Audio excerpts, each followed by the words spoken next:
Ketujuh, murtad. Ya apa wong puasa kok murtad? Saged kemawon. Misalnya orang lagi puasa. Dia merasakan kekecewaan dalam hidupnya, kecewa, mutung karo Gusti Allah. Ndonga ora dikabulke, rezekine sempit, awake loro-loronan. Dia kemudian wis aku metu wae kok agama Islam ora sudi gon ibadah. Batal Pak puasane karena dia statusnya gimana? Murtad. Atau bisa juga murtad itu karena perbuatan.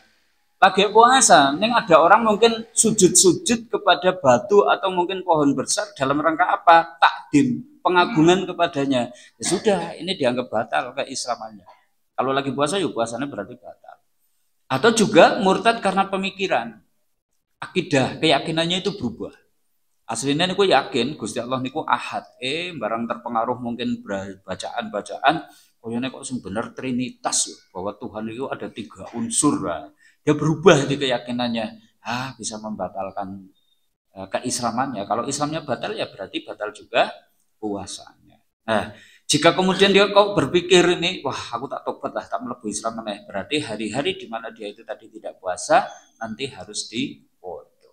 Seperti itu, Om Muslim. Assalamualaikum warahmatullahi wabarakatuh.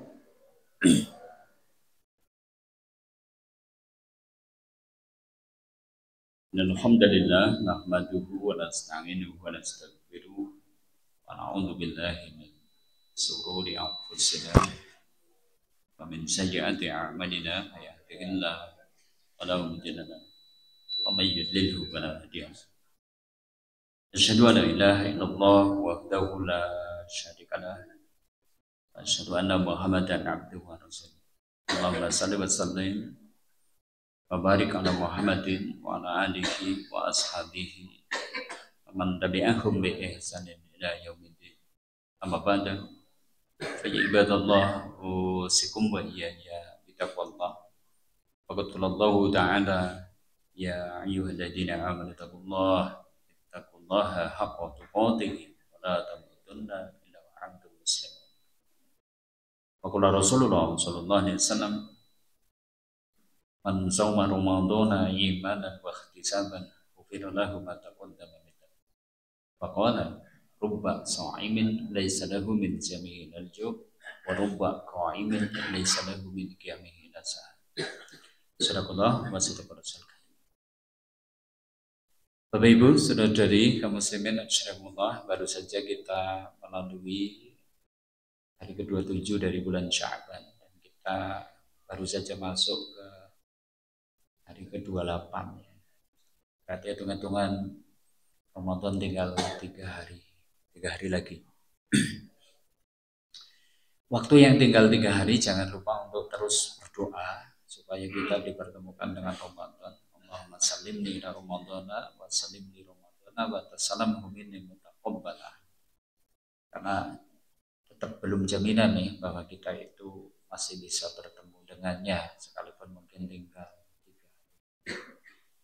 Ada satu perkataan dari Ibnu Jauzi yang mungkin pastinya membuat kita nanti kalau ternyata dipertemukan dengan Ramadan itu bersyukur dengan kesyukuran yang sangat. Beliau Ibnu Jauzi menyebutkan bahwa andai penghuni kubur itu diberi izin atau diperintah tamanlah, beranganlah, sekedar berangan. Apa angan mereka? Kata Ibnu Jauzi, mereka akan berangan. Andai saja mereka diberi kesempatan sehari saja ketemu Ramadan, bukan sebulan. Mereka berharap andai bisa ketemu Ramadan sekalipun hanya sehari. Nah, dari sini Bapak Ibu kaum muslimin rahimakumullah, doa terus kita panjatkan, semoga kita masih diberi sehat, panjang umur sampai bulan Ramadan, dan semoga kita bisa beramal besar nanti ketika kita diberi kesempatan ketemu dengannya, dan semoga amal-amal kita diterima. Baik kaum muslimin, dan sebagai salah satu bentuk penyambutan kita dengan kehadiran Ramadan, hari ini kita ajak refresh juga nih kaitannya dengan sholat tarawih. Mungkin kemarin kita sedikit kita refresh kaitannya dengan fikih puasa. Saya lupa itu kemarin sampai apa ya? Amin. Kemarin sampai apa? Sudah selesai atau belum ya? Pembatal. Jika belum ya berarti hari ini sambil kita refresh lagi nih kaitannya dengan pembatal. Berarti sholat tarawihnya belum jadi nih. Ya, separuh-separuh. Tanggung loh. Oke ya, kita bahas tentang ini dulu lah kayaknya. Ini juga urgent. Pokoknya sebelum masuk Ramadan itu ya kudu pun ngertos pundi to sing batal, pundi sing boten batal. Kayaknya lebih penting untuk kita kaji. Nah, soal nanti tentang sejarah perkembangan sholat tarawih seperti apa ini sebenarnya tujuannya supaya kita berlapang dada dengan perbedaan yang ada. Karena kita ketika tahu dari sisi historisnya, oh ternyata dulu kayak gini, sekarang prakteknya seperti ini, runtutannya seperti apa. Insya Allah lah, nanti di awal-awal kita ketemu lagi di Ramadan nanti kita.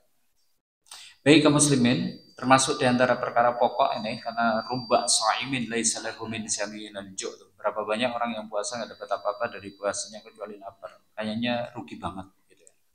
Nah, bahkan ada yang sama sekali nih bisa tidak diterima puasanya, ya jika sampai puasanya batal. Faktornya apa saja? Baik, kita akan coba refresh satu persatu lagi.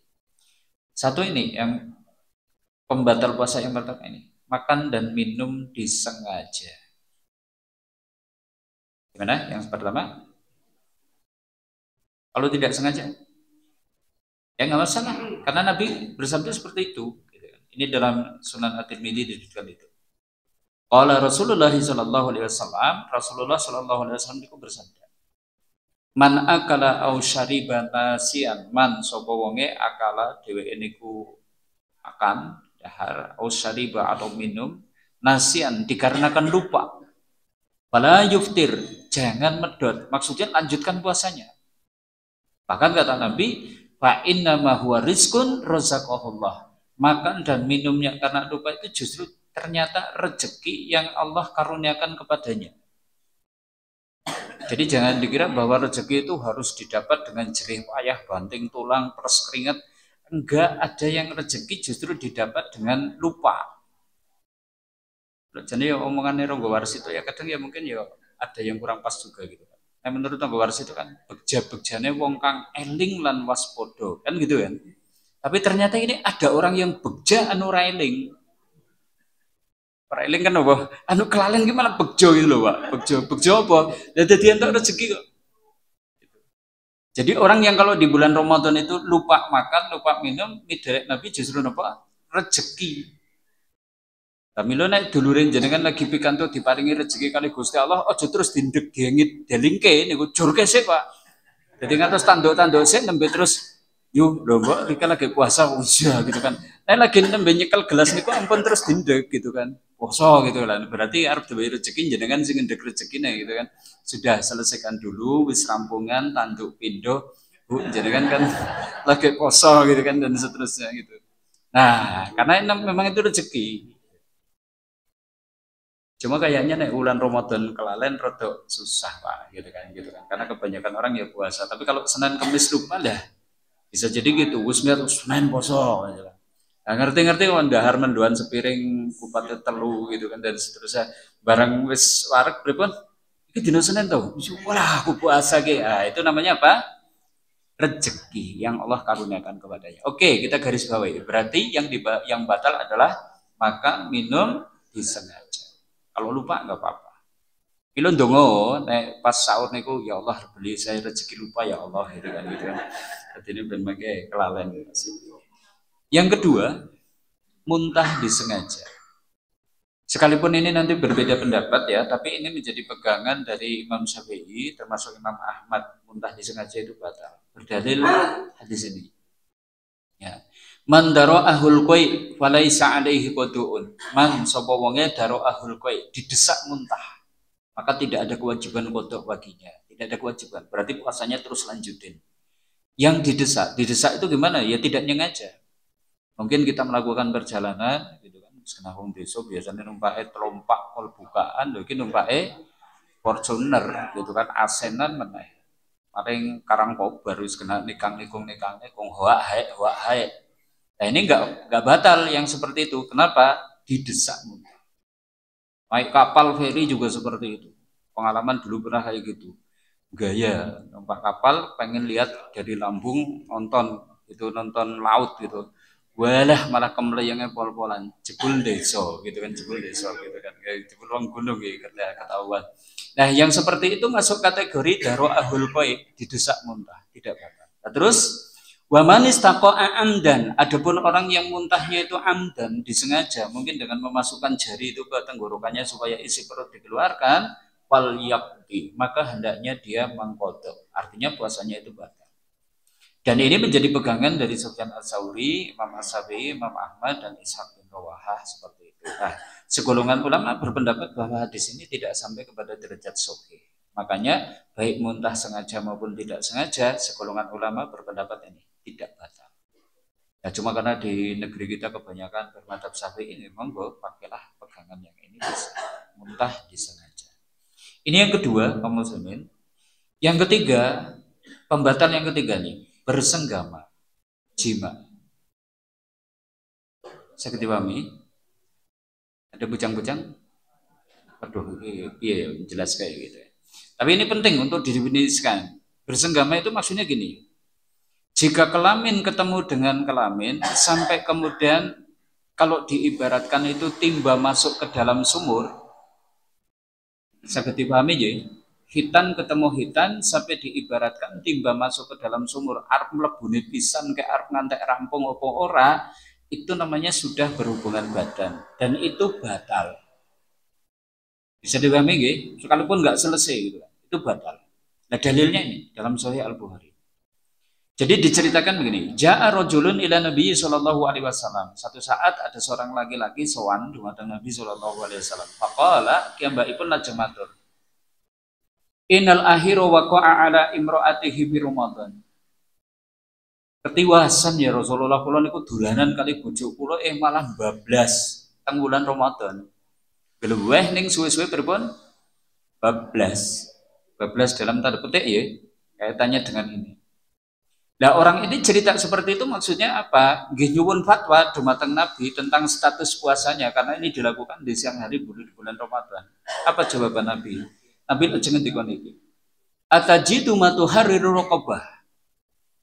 Sampean isora memerdekakan budak. Nah, kalimat ini menunjukkan bahwa puasa orang itu batal, wajib qadha dan ada dendanya. Karena ini menunjukkan dosa, ada dosa besar di situ. Ada kafarotnya. Kafarotnya itu apa? Tuhariru raqabah, membebaskan budak. Mungkin ada yang nggak paham ya, budak ini maksudnya piye toh, gitu kan? Karena kita lahir dan besar ya bukan di zaman perbudakan. Jadi saya ceritakan begini, Komsu. Jadi perbudakan itu bukan ajaran Islam. Cuma Islam datang, manusia itu sudah mengenal perbudakan itu udah ribuan tahun. Budak itu muncul kapan? Ketika ada suatu negeri dikalahkan dalam peperangan oleh negeri lain, maka negeri yang dikalahkan itu wanita dan anak-anaknya itu jadi budak. Bagi negeri yang memenangkan. Dan nanti mereka dibagi-bagi, Pak, kepada para pejuang atau para tentara yang ikut berperang, ya nanti dapat bagian ini, dapat bagian budak, anak-anak dan juga perempuan-perempuannya. Makanya dulu orang Arab jahiliyah itu paling tidak suka punya anak perempuan itu bukan apa-apa, karena mereka tidak suka kalau nanti mereka kalah dan anaknya jadi budak. Bagi mereka malu banget. Makanya ketika lahir kok lahir anak perempuan, waduh resiko, sumbernya kalah berarti anakku dari budak terus seperti didik. Nah, budak ini beda dengan pembantu. Kalau pembantu itu betul-betul profesional, dia itu kerja, dapat gaji, punya hak atas dirinya, bisa berkeluarga, punya aset. Budak itu enggak. Budak itu aset. Justru budak itu aset.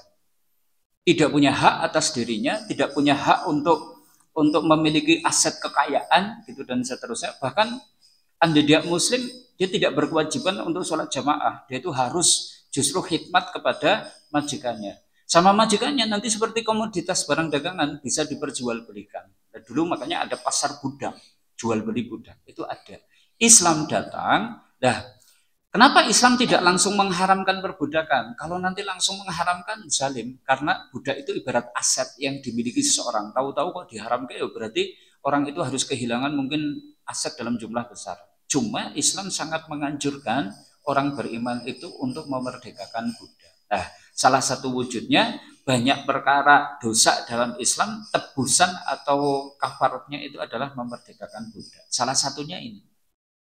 Yaitu orang yang membatalkan puasa dengan berhubungan badan. Maka puasanya batal, wajib qadha dan ada kafarotnya. Kafarotnya apa?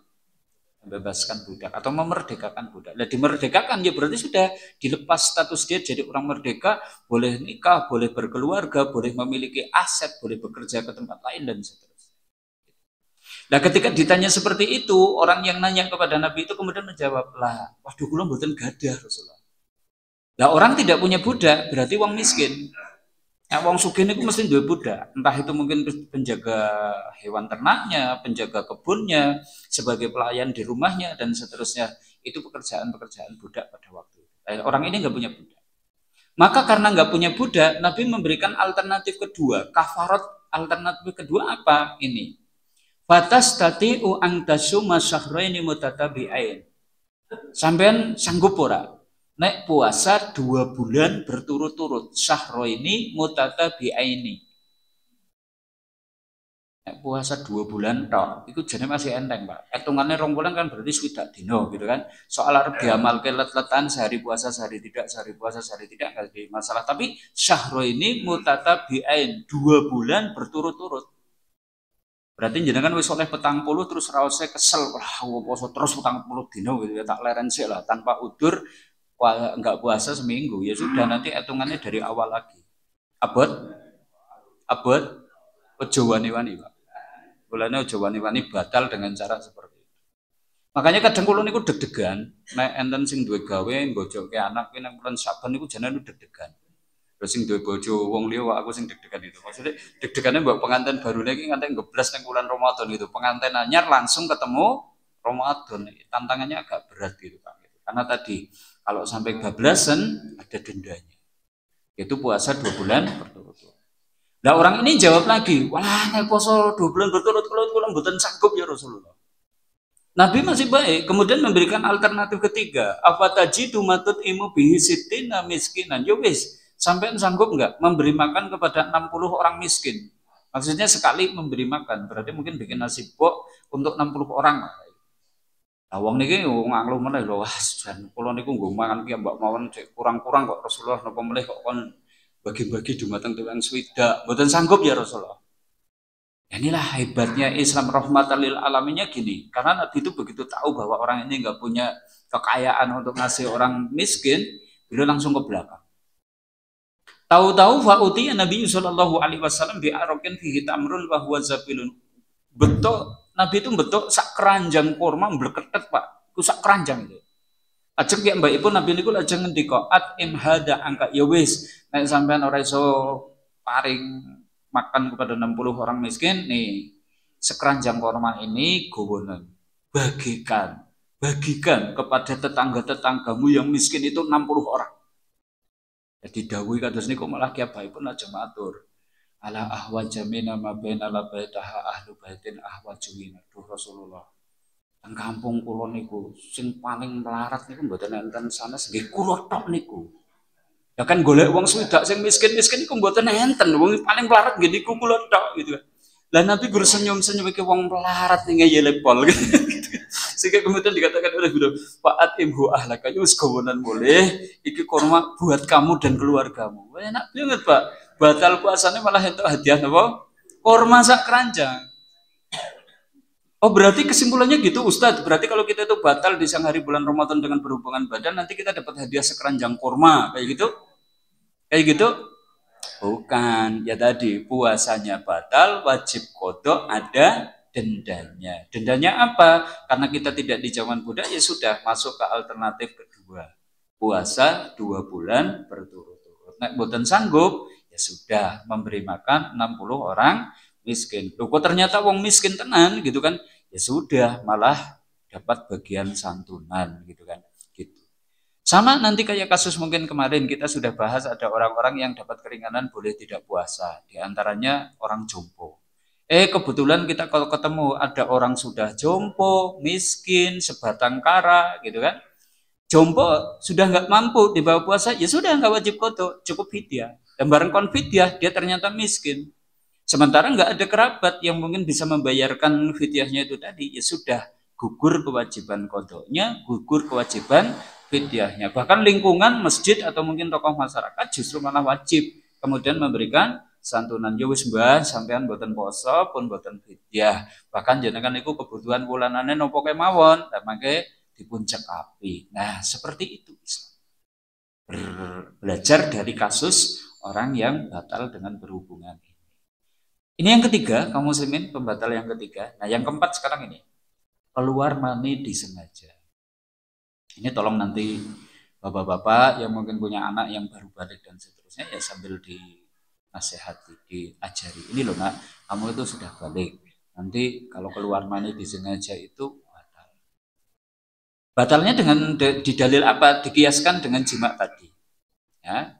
Dan apa bedanya antara poin ketiga dengan poin yang keempat? Poin ketiga itu berhubungan baik keluar mani atau tidak itu batal. Nah yang keempat kebalikannya, keluar mani sekalipun tidak berhubungan tapi disengaja itu juga batal. Emangnya bisa keluar mani disengaja tanpa berhubungan? Bisa, mungkin dengan karena sebab berangan-angan sampai keluar mani. Mungkin memandang lawan jenis dengan syahwat sampai keluar mani. Mungkin berciuman atau berjumpa dengan istri sampai keluar mani. Atau mungkin masturbasi sampai keluar mani. Batal puasanya. Cuma apakah ini ada kafarotnya? Nah, tidak kita temukan riwayat hadis yang seperti itu. Dikecualikan keluar maninya adalah disebabkan mimpi. Di siang hari bulan Ramadan panjenengan sare ternyata mimpi berhubungan ini. Dan sampai keluar mani ya sudah bangun, mandi, lanjutkan puasanya. Karena ini bukan kesengajaan. Adapun keluar mandi tidak membatalkan puasa. Madi itu apa? Cairan kental, bening yang keluar ketika terangsang syahwat. Baik laki-laki maupun perempuan ada. Yang ini tidak membatalkan puasa. Tapi najis, wajib dibersihkan, tidak wajib mandi, dan cukup dengan berwudu. Tidak membatalkan puasa. Nah bedanya mani sama mandi itu apa? Mandi keluar tidak melemahkan badan, mandi keluar melemahkan badan. Tadi, maka bedanya di situ. Kalau mani ya sudah batal, puasanya batal. Kalau disengaja. Ini yang keempat. Kelima, keluar darah haid atau nifas. Dulu kayaknya kita kadang dapat info sepotong itu dari orang tua. Nah, metu gede ini batal. Jadi kalau kita pas dolan melayu-melayu kok sandung jempolnya plotas metu gede, bali langsung apa? Madiang. Oh apa nak madiang? Itu peloporan kok metu gede gitu. Ternyata yang batal metu gede itu haid atau nifas. Ini batal berdasarkan ijma. Dan itu sekalipun sedikit ya, karena mungkin bagi ibu-ibu yang menggunakan alat kontrasepsi dan seterusnya bisa jadi itu haidnya itu tidak teratur sehingga mungkin keluar itu mungkin hanya bercak kuning atau bercak merah. Nah, bercak kuning atau bercak merah yang keluar di hari-hari haid yang biasa ibu dapatkan itu masuk kategori haid.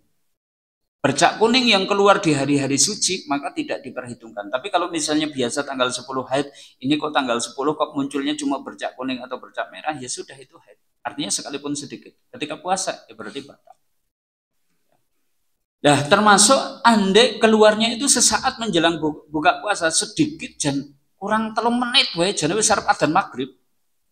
Kena kawit subuh nganti tekan maghrib niku jane ya wis nahan ngelih lah jan garek arep deng maghrib dadak keluar darah haid. Gimana? Batal Ibu? Batal. Sok nyar utangnya 3 menit apa sedina? Gimana? Ya hari itu dihitung puasanya batal. Sama kayak sholat. Sholat misalnya jenengan sholat isya gitu kan. Rakaat pertama sing diwaca anak ba, rakaat kedua sing diwaca anak jihad. Dawa to? Jan bareng pas rakaat papat wis tahiyat garek salam, nembe arep mengo sithik wae dut. Saya tanya, sholatnya batal enggak? Sujud sahwi pengulang sholat? Sujud sahwi pengulang sholat? Ngulang, mboten cukup sujud sahwi. Nek kon ngulang, ana bakal ana ziyad meneh? Ora, kayaknya gatek main kulhu mesti golek cepet ya. Mau mesti pas mocone dawa-dawa gitu kan. Ana ziyad sama ana apa malah nembe arep salam gawe dadakan batal gitu. Nah, maka puasa pun seperti itu. Ya termasuk nanti nifas, segolongan ulama itu berpendapat darah yang keluar sebelum persalinan, tapi kok disertai kontraksi sudah dihitung nifas. Berarti nanti nggak boleh puasa, gitu kan? Misal nih, ternyata ada seorang wanita hamil yang sudah HPL misalnya, sudah pembukaan 3, kemudian sudah keluar darah, berarti disertai kontraksi. Ya sudah, itu sudah dihitung nifas. Sekalipun persalinannya pembukaan 10 itu mungkin ternyata 24 jam lagi atau besok. Maka sejak dia keluar darah tadi sudah masuk kategori nifas. Tidak boleh puasa, tidak boleh sholat, dan seterusnya. Begitu, ini kaitannya dengan keluar darah haid atau nifas. Kemudian yang keenam, Edianu matu-matan itu batal. Ngapunten loh, ngapunten. Jadi syarat wajib puasa itu kan waras berakal. Berarti kalau ada orang kok ternyata kambuh-kambuhan tidak waras, ya orang warasnya ke tanggal telu kok tanggal papat gitu loh Pak, gitu pas debt collector itu golek-golek gitu kan. Terus kenapa upaya ngangsur itu koleng gitu kan. Itu kambuh misalnya sakit jiwanya. Berarti gimana? Puasanya batal. Bareng diobati telung dinten kok ternyata kemudian kembali kepada sehatnya. Ya sudah, berarti 3 hari itu besok ketika sehat kemudian dikodok. Tapi tadi ketika kambuh itu berarti dia itu batal puasanya. Ini yang keenam. Ketujuh, murtad. Ya apa ngomong puasa kok murtad? Sakit kemawon. Misalnya orang lagi puasa, dia merasakan kekecewaan dalam hidupnya, kecewa, mutung karo Gusti Allah. Ndonga ora dikabulke, rezekine sempit, awake loro-loronan. Dia kemudian wis aku metu wae kok agama Islam ora sudi gon ibadah. Batal Pak puasane karena dia statusnya gimana? Murtad. Atau bisa juga murtad itu karena perbuatan. Lagi puasa, neng ada orang mungkin sujud-sujud kepada batu atau mungkin pohon besar dalam rangka apa? Takdim, pengagungan kepadanya. Ya sudah, ini dianggap batal keislamannya. Kalau lagi puasa, yuk puasanya berarti batal. Atau juga murtad karena pemikiran, akidah, keyakinannya itu berubah. Aslinya niku yakin Gusti Allah niku ahad. Barang terpengaruh mungkin bacaan-bacaan, koyone kok sing bener trinitas bahwa Tuhan itu ada 3 unsur. Dia berubah di keyakinannya, bisa membatalkan keislamannya. Kalau Islamnya batal ya berarti batal juga puasanya. Nah, jika kemudian dia kok berpikir ini, wah aku tak tobat lah, tak melebu Islam meneh, berarti hari-hari di mana dia itu tadi tidak puasa nanti harus dipotong. Seperti itu Om Muslimin. Ini yang ketujuh. Ya, yang kedelapan, nah ini adalah pembatal-pembatal lain, nanti ulama ada perbedaan pendapat tentangnya. Contohnya ini, mendapatkan tambahan darah, transfusi, maka ini membatalkan. Karena darah itu nanti sifatnya seperti nutrisi makanan. Orang anemia, kekurangan darah, sehingga mungkin butuh sampai kadarnya mungkin parah, mungkin butuh jog. Itu nanti sama dengan dapat nutrisi makanan atau minuman. Maka ini membatalkan jumhur. Sama juga infus.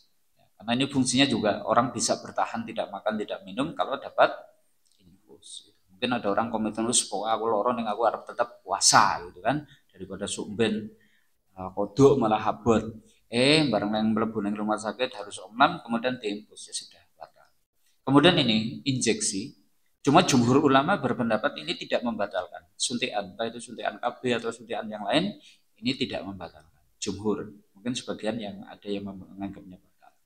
Yang keempat ini, niat berbuka. Ini membatalkan. Karena esensi dari ibadah itu adalah berlangsungnya atau masih kokohnya niat. Makanya ketika ada orang kok sholat, kok kemudian sudah berniat, wis pokoknya mengkono suara assalamualaikum, aku tak batal ke sholat. Kan ini kan berarti sebenarnya niatnya tanggung-tanggung. Nah, ini dalam kasus buka itu gimana? Itu kasus puasa. Misalnya begini. Tanggal 10 Ramadan jenengan itu pikantuk tugas ke Jakarta. Wes niatnya pokoknya berangkat pagi sampai sana Jakarta kemudian nginep. Dan malam hari sebelum berangkat yang jenengan kon niat wes pokoknya aku harap tetap puasa sekalipun neng Jakarta. Padahal perjalanan ke Jakarta boleh tidak puasa? Boleh. Malam harinya dia tetap kuat. Bulet. Aku tetap harus puasa. Timbang suben nyarutang ya bote pol gitu kan. Maka berangkatlah dia naik Sinar Jaya jam 7 gitu kan. Pagi berangkat. Mantep puasa. Barang sampai neng Indramayu, wawae lemes, dudes, mata berkunang-kunang, sirai mumet, gitu kan. Bahkan sikile wis geter-geter dan seterusnya. Akhirnya dia gimana? Aku kuat, aku tak medot wae gitu kan. Wis sudah, aku ora poso gitu. Sudah niat seperti itu bulet gitu. Jebul buka tas ki belas ora ono aqua, belas ora ono panganan, takon yang sebelah yo ora enten Pak gitu Pak. Sehingga akhirnya yo tekan Jakarta mboten dahar mboten ngunjuk. Maka status dia itu sebenarnya sudah membatalkan puasanya. Seperti itu karena tadi sudah niat berbuka. Kemudian ini memasukkan sesuatu melalui jalan makanan sekalipun bukan makanan. Jalur makanan itu berarti mana? Mulut, tenggorokan masuk ke perut. Sekalipun bukan makanan, itu batal. Walau a'lam makanya ini nanti asap juga masuk di dalamnya ya Pak. Asap itu apa? Rokok atau kalau rokok elektrik namanya apa sekarang? Vape sama. Bukan daharan, bukan unjukan didalile gitu kan. Golek-golek jadi mungkin ngimbutan enten niku, tapi para ulama itu membahasnya tentang itu, memasukkan sesuatu. Ya. Nah, asap itu coba asap apakah itu membatalkan gitu kan? Nah, faktanya ada kok orang yang nek ditakoni, aku kena urusan buka. Yang penting nomor siji apa? Udut. Ada ya model kayak gitu ada. Ora sahur ora masalah. Yang penting apa? Udut meneh. Wah, ki wong nyawane ki nyawa rokok ora nyawa udut gitu. Oh, berarti ada orang yang mungkin bisa seperti nutrisi menguatkannya. Nah, makanya ini nanti segolongan ulama yang berpendapat membatalkan puasa. Merokok itu membatalkan puasa.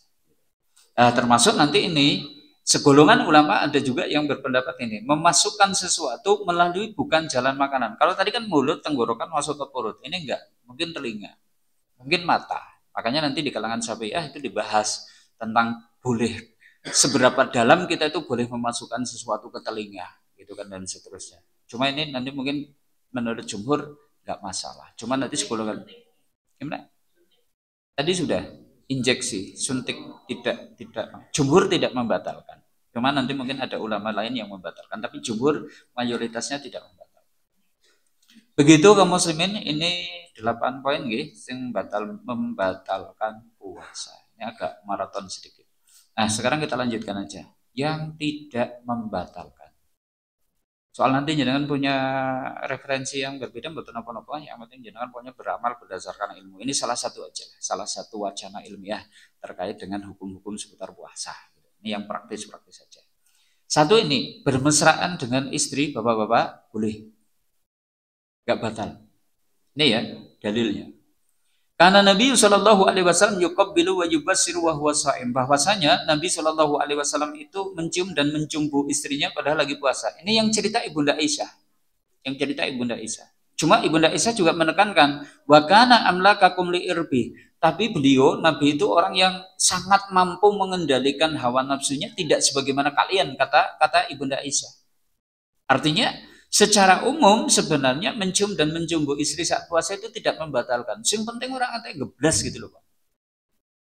Makanya Ibnu Abbas itu juga pernah itu ditanya, suatu saat itu ditanya, ada kakek-kakek itu datang kepada Ibnu Abbas. Ibnu Abbas itu cah nom-noman tapi memang dianggap sebagai ulamanya sahabat. Kakek-kakek nanya, nah gimana nih kalau ada kakek-kakek nyium nenek gitu kan gitu. Maksudnya nenek itu istrinya gitu loh ya, gitu kan. Nyium istrinya batal enggak gitu. Karena yang nanya itu kakek-kakek langsung dijawab sama terus nggak apa-apa kayak santai aja lanjutkan gitu kan gitu kakek-kakek Pak apa-apa gitu.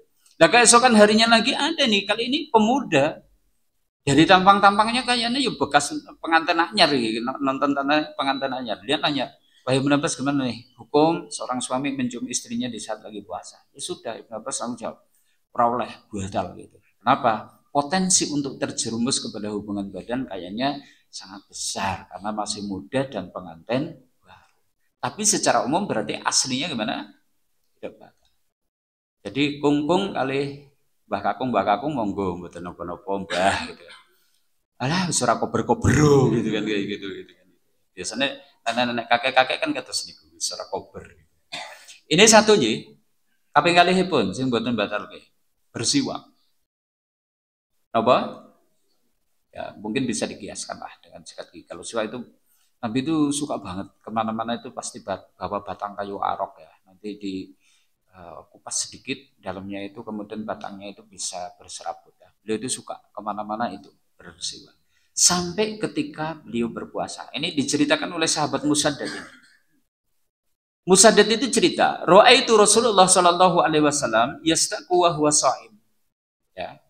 Aku melihat Rasulullah Shallallahu Alaihi Wasallam itu bersiwak, padahal beliau itu lagi puasa. Bahkan zada musaddad itu menambah mala a'udu wala usib. Pokoknya aku ningali sing koyo ngono ki bola-bali ora iso dihitung. Artinya melihat Nabi itu bersiwak dalam keadaan berpuasa itu berkali-kali. Gak bisa dihitung. Kenapa? Nabi memang seperti itu.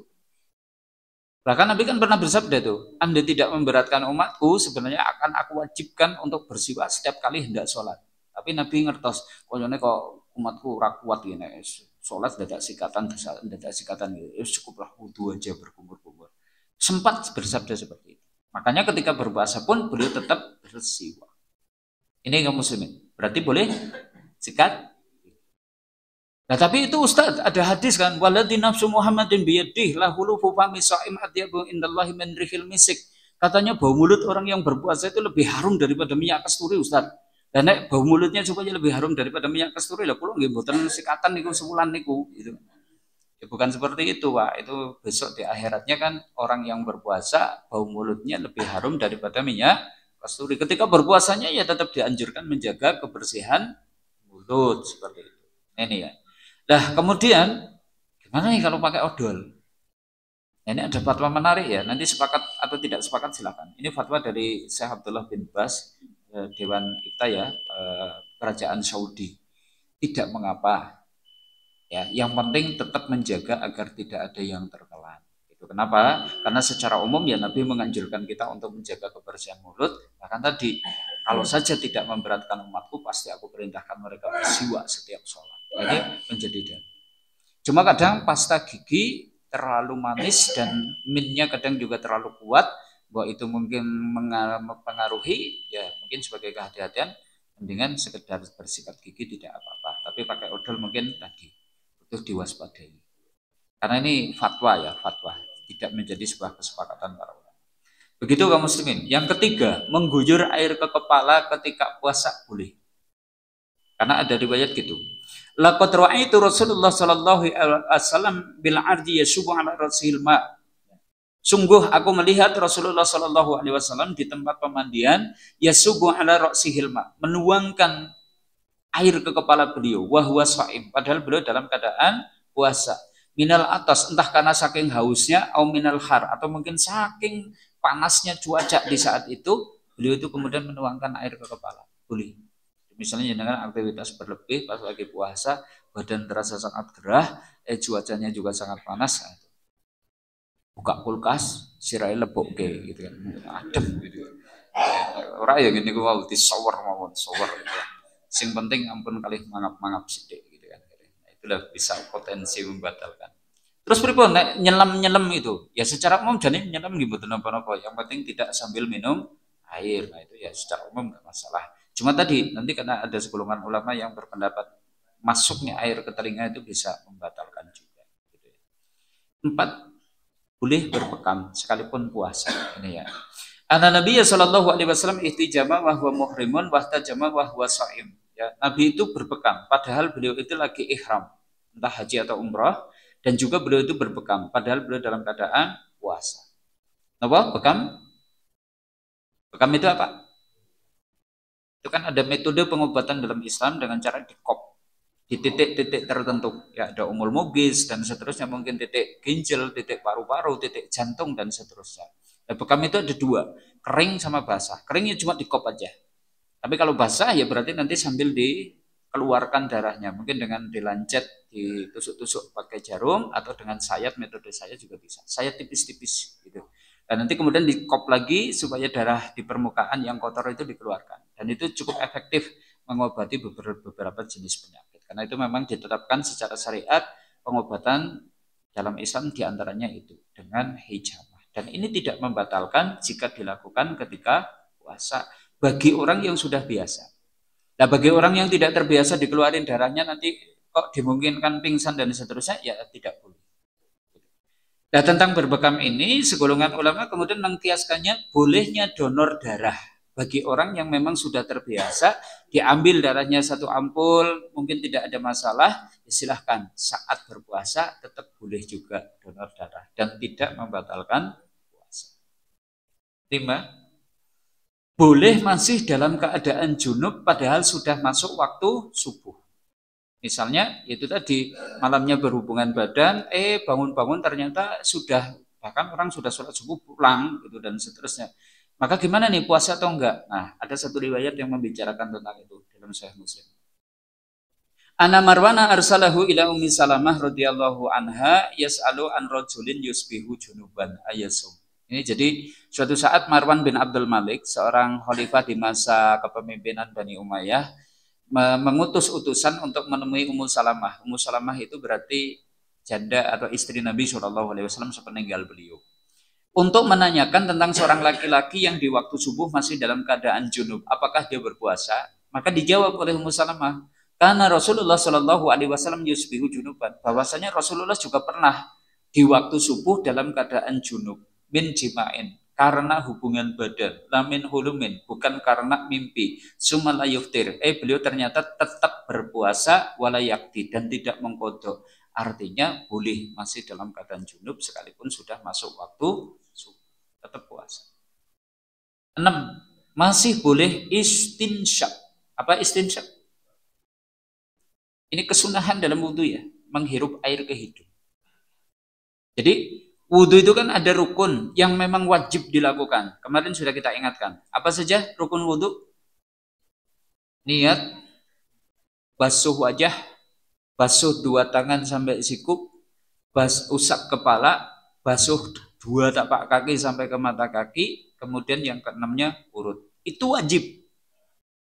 Adapun bersih-bersih tapak tangan, bismillah kemudian bersih tapak tangan, sunnah. Ya. Kumur-kumur, sunnah. Istinsyak, sunnah. 3 kali setiap gerakan, sunnah. Mendahulukan kanan, sunnah. Bisa dipahami? Berarti salah satu sunnah itu apa? Istinsyak. Dan Nabi pernah pesan, balik fil istinsyak, perdalam ketika istinsyak. Jadi ketika istinsyak kita itu kumpulin air, hirup, suruh perdalam sebenarnya. Illa antakuna so'iman, kecuali kalau kamu dalam keadaan puasa. Berarti tetap istinsyak nggak apa-apa, tapi jangan dalam-dalam. Karena menurut Imam Malik dan Imam Abu Hanifah, kalau sampai tertelan puasanya batal. Tapi menurut Imam Syafi'i, kalau tidak sengaja ketelan nggak apa-apa. Istinsyak masih boleh. Termasuk boleh berkumur-kumur, itu boleh. Nggak usah khawatir. Wah, ini kudune pripun Ustaz, nek lagi puasa niku kumur-kumur napa mboten. Ada satu riwayat nih. Ini Umar bin Khattab cerita. Jadi Umar itu belum tahu hukum mencium istri ketika puasa. Tadi kita sudah membahasnya di depan.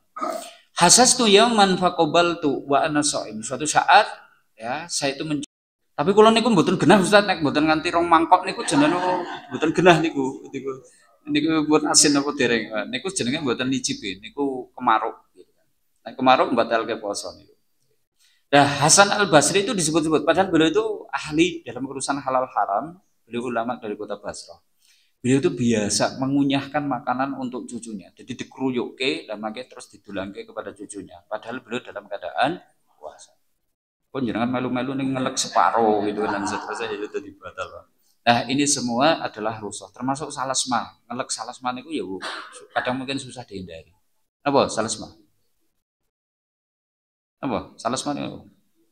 Umbel gitu loh Pak, riak gitu, mungkin pas lagi watuk pun lagi pilek gitu kelek gitu Pak, gitu kan. Buatan batal tau Ustaz, aku letak ngelek kata-kata monggo gitu nek gelem gitu kan. Itu 8. 9, mimpi basah saat puasa, ini tadi karena ini tidak kesengajaan, maka mandi lanjutkan puasanya. Termasuk yang ini menambal dan mencabut gigi selama tadi mungkin obat dan darah tidak sampai ketelan, ini masih dimaafkan. Begitu Pak, ini nyuwun ngapunten ngebut karena kayaknya ini jumpa terakhir ini sebelum masuk Ramadan. Harapannya yo hari Sabtu kita sudah tahu oke sing batalke niki sing mboten batalke. Sehingga nanti kita ketemu dengan ibadah puasa yo tenang gitu. Oh, ini tidak batal, oh ini enggak apa-apa dan seterusnya. Begitu saja mungkin. Oke, nanti kekurangan-kekurangan nantilah sambil nanti perjalanan materi di bulan Ramadan. Cukup? Oke. Ya tadi, kalau kita ambil pendapat yang memasukkan sesuatu tidak melalui jalan makanan, maka kalangan Syafi'iyah berpendapat bisa membatalkan. Seperti itu. Tapi jumhur secara umum boleh membolehkan. Gitu. Ini wilayah-wilayah yang memang ada khilafiyah. Termasuk tadi ini, kalau tadi jenengan kok ternyata punya referensi yang berbeda dengan ini nggak masalah. Ini karena urusan fikih itu biasanya ya banyak perbedaan pendapat.